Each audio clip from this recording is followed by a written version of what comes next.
Katakhali high মাদ্রাসার পরিচালন সমিতিতে বিনা প্রতিদ্বন্দ্বিতায় জয় তৃণমূলের। শক্ত হচ্ছে হিঙ্গলগঞ্জের ঘাঁটি। হাসনাবাদ ব্লকের কাটাখালী হাই মাদ্রাসার পরিচালন সমিতির নির্বাচনে বিনা প্রতিদ্বন্দ্বিতায় জয়লাভ করল তৃণমূল কংগ্রেস। আজ তৃণমূল কংগ্রেসের পক্ষ থেকে 6 জন প্রার্থী মনোনয়ন জমা দেন।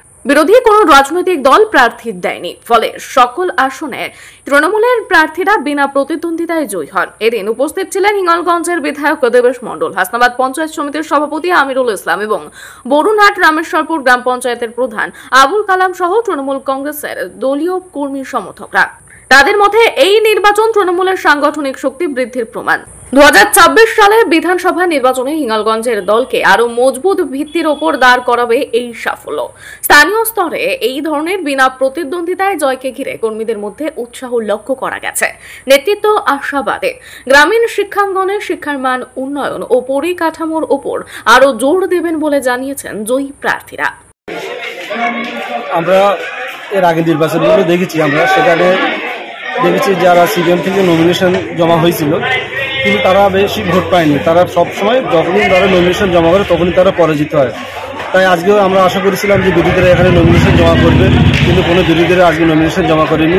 তাই আমাদের যারা ক্যান্ডিডেট ছিল তারা বিনা প্রতিদ্বন্দ্বিতায় সব জয়লাভ করে গেছে। দেখেছি যে আমাদের আমাদের হাই মাদ্রাসা, এটা আমাদের খুব একটা সুন্দর প্রত্যন্ত এলাকায় হাই মাদ্রাসা আগে ক্লাস 8 পর্যন্ত ছিল। আমাদের এলাকার ছেলেরা বা মেয়েরা তারা 9 ও 19 স্কুলে পড়তে হতো বলে তারা অনেকেই পড়াশোনা বন্ধ করে দিত এবং মেয়েরা যারা আছে তারা বিবাহ বন্ধন আবদ্ধ হয়ে যেত। সেই জায়গায় দাঁড়িয়ে তৃণমূল কংগ্রেস সরকার ক্ষমতা আসার পরে আমাদের এই মাদ্রাসাটাকে ক্লাস 8 থেকে ক্লাস 10 পর্যন্ত করা হয় এবং এখন আমাদের এই গ্রামের অন্তত শিক্ষার হার 95% প্লাস আমাদের গ্রামের শিক্ষার হার।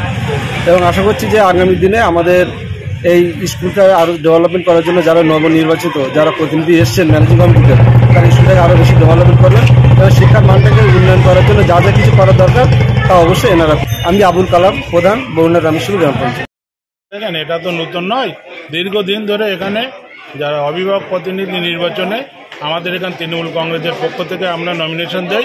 এখানে কোনো বিরোধী নমিনেশন দেওয়ার মতো লোক নেই। এই এলাকা তৃণমূল কংগ্রেস সমর্থিত।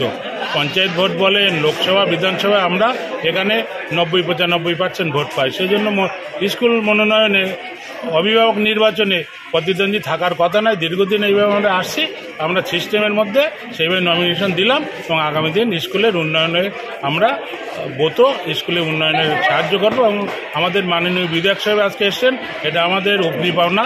তিনিও বিভিন্ন কথা উন্নয়নের আমাদের কাছে প্রস্তাব দিয়ে গেলেন। স্কুলটা আরও ডেভেলপমেন্ট যাই হয় সেই দিকে আমরা লক্ষ্য রাখি। আমিরুল ইসলাম। দেখুন, এই কাটাখালী হাই মাদ্রাসার সংলগ্ন যে বসতি, এই সমস্ত বসতির মধ্যে মমতা ব্যানার্জির অনুগামী সংখ্যা অনেক বেশি। এখানে অতি শান্তিপূর্ণ এলাকায় এখানে সবাই মনোনয়নপত্র দেওয়ার ইচ্ছুক ব্যক্তিদের আমরা সবাইকে আহ্বান করেছি। এখন দেখা গেল আজকের অন্তিম পর্যায়ে, আমরা প্রথমে ভেবেছিলাম একদম শেষে অন্তিম পর্যায়ে আমাদের দল থেকে নমিনেশন দেওয়া হবে। নমিনেশন দিতে এসে জানলাম যে আর কখনো কোনো নমিনেশন বিকল্প কোনো কিছু পড়েনি। তার মানে এই যারা নমিনেশন দিয়েছেন তারাই বিনা প্রতিদ্বন্দ্বিতায় নির্বাচিত হবেন।